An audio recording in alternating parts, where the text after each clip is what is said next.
In this video, you will learn how an autonomous vehicle sees around its environment through various sensors such as LiDAR and the camera and translates its environment into the real actual objects as seen by the actual car driver using artificial intelligence.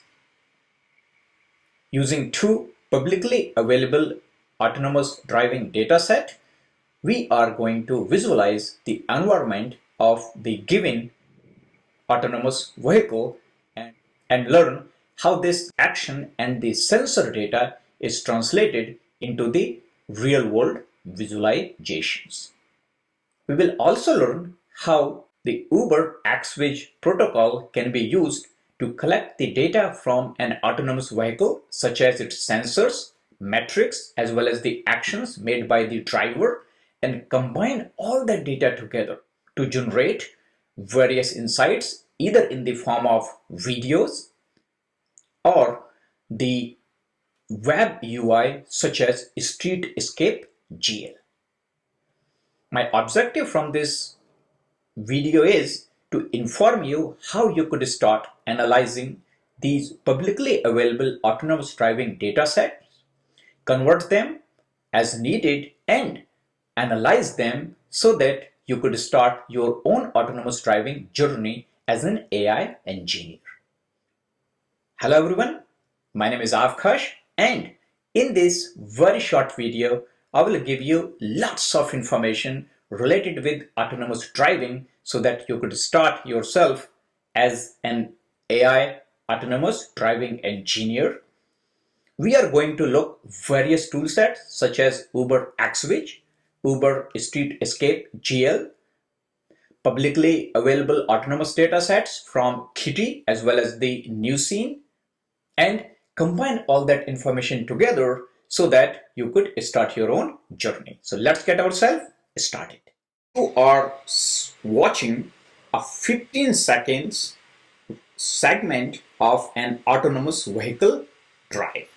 In this 15 second, you could see this is your autonomous vehicle, and this vehicle is in motion, but we do not see any update because we do not have any information about its surroundings. To know about its surrounding, we have to enable the LiDAR point cloud. As soon as we enable the LiDAR point cloud, we could see the vehicle is in motion because the surrounding environment is changing, and that gives us the impression of this vehicle is moving. Looking into its surroundings, we could see that some bicyclists, some cars, and other objects are all over around this vehicle.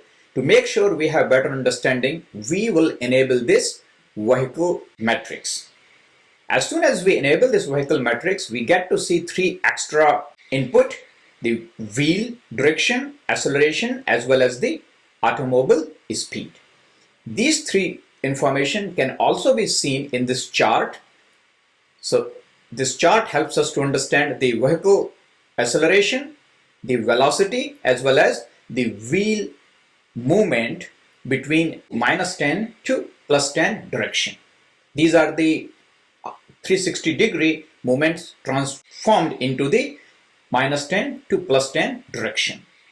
While the acceleration is used between 0 to -1 to make sure that acceleration is going back and acceleration is going positive direction. We can come back to StreamScene, and if we would want to see how this car is watching in front of itself, we have to enable its camera direction. There are two camera directions, 02 and 03. Here the image is coming out from a different camera. This is what the driver is seeing if there is a driver sitting in this autonomous vehicle driving seat. To learn more about the environment, we can enable these tracklets, and these tracklets helps us to see the objects around it, their tracking point, as well as the trajectory of these vehicles, which are going in the same direction as our autonomous vehicle. Now we can reduce some of the environment information so we could learn more about the autonomous car environment. And first we can remove the LiDAR view. As you could see that autonomous car are seeing clearly a lots of objects around it. We can also disable these tracking points and the labels. Now you could see around this autonomous vehicle only few of the objects are in motion while other objects are not in motion, they are stationary, and that can be seen through this trajectory of the moving vehicle. Bottom, we could extend the look ahead view. As you could see here that we could see that in next 2 to 10 seconds where the moving vehicle trajectory could be, so that autonomous vehicle can make decision based on the trajectory or the look ahead of the same direction moving vehicle. Some of these vehicles which are at the pavement, they do not have the trajectory as well as the look ahead because they are not in motion. And the trajectory as well as the look ahead of these given moving vehicle is all coming out from the artificial intelligence. At this point, I have stopped the frame at 14 seconds, as you could see here at the bottom. Here I was interested in this object. Based on look ahead point, this object is moving towards the direction of this autonomous vehicle, while this object and this object is going in the same direction of this autonomous vehicle. The look ahead point in 3.5 seconds, this object is going to be here, this object is going to be here, and this object is going to be here. If we would want to track these objects, we can actually select them. As you could see, I could select them and I can enable these tracking points. Out of these objects which we have seen, these are the objects I am tracking right now. I could disable the tracking. And here you could see that this object is the pedestrian. This object is a cyclist, and rest of these objects are the car. And all of these objects which are in the same direction of this moving vehicle have propensity to move. It means they can be targeted for tracking purposes. Let's start the motion, enable the LiDAR. To learn more about the environment and the classification of the objects what an autonomous car could see, I will be using a different data set which is from the NuScene, named currently as active.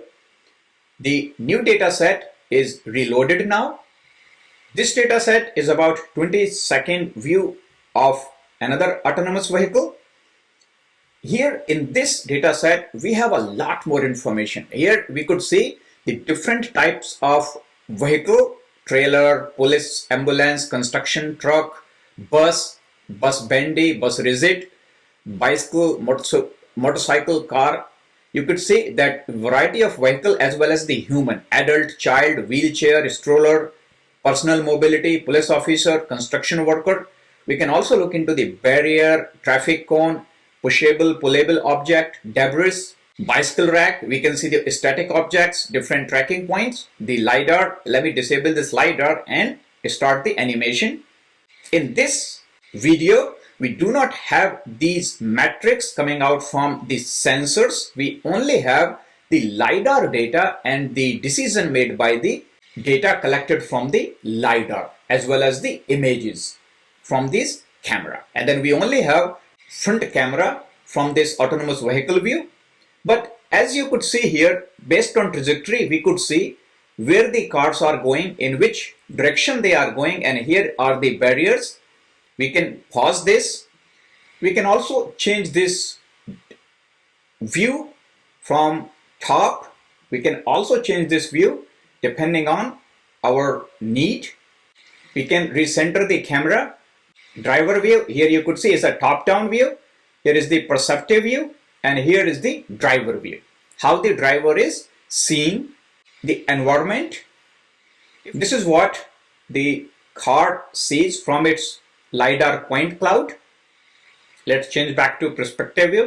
Left side, you are seeing these are the different barriers. Let's pause it. It's a pedestrian. Here is a traffic cone. It's another pedestrian. Here is a construction worker. Here is a barrier. So as you could see that there is a lots of information available for this autonomous vehicle to consume and make decisions. We do not see animal. If you would want to zoom in, zoom out, you could zoom this as well. So we have seen two different examples of autonomous vehicle, 15-second and 20-second journey through these KITTI as well as the NuScene datasets. These two datasets are publicly available. KITTI dataset is available here, and the NuScenes or the NuScene dataset you can download from NuScenes, and you could use it for research purposes, not for commercial purpose. Let's spend a little more time to learn about the Uber Xviz protocol. This Xviz protocol is designed to collect the data coming out from the sensors, various vehicle metrics, and the actions taken by the instruments onboarded on the autonomous vehicle. All of this data is combined through the Xviz protocol and can be used to generate the insights either through web or through the native requirement for the autonomous vehicle, as well as to create the video for the insight as well as the analytics. The open source Xviz code is a combination of these tools which are required to transform into the Xviz protocol format so that it can be consumed by the any other application. One of the big example of consuming this data is this Streetscape.gl. The Streetscape.gl is another open source project from the same group, and I do have the Streetscape.gl running locally on my machine, which is using exactly the same KITTI dataset in my local machine, and we are generating the similar insights as seen here through this KITTI dataset at this AVS Auto demo. So after watching this video, if you are interested to start your own journey to be an autonomous AI engineer or autonomous ML engineer, please subscribe to my channel, and I will be helping you in my next video how you could download both KITTI or KITTI dataset as well as the open source NuScene dataset on your local machine, and then convert that dataset to the Xviz protocol so that we could use the Streetscape.gl and visualize all that data. The next tutorial is going to be a lot more technical, so there is a lot more to learn for you, and I'm looking forward to seeing you in my next video. Until then, thank you so much.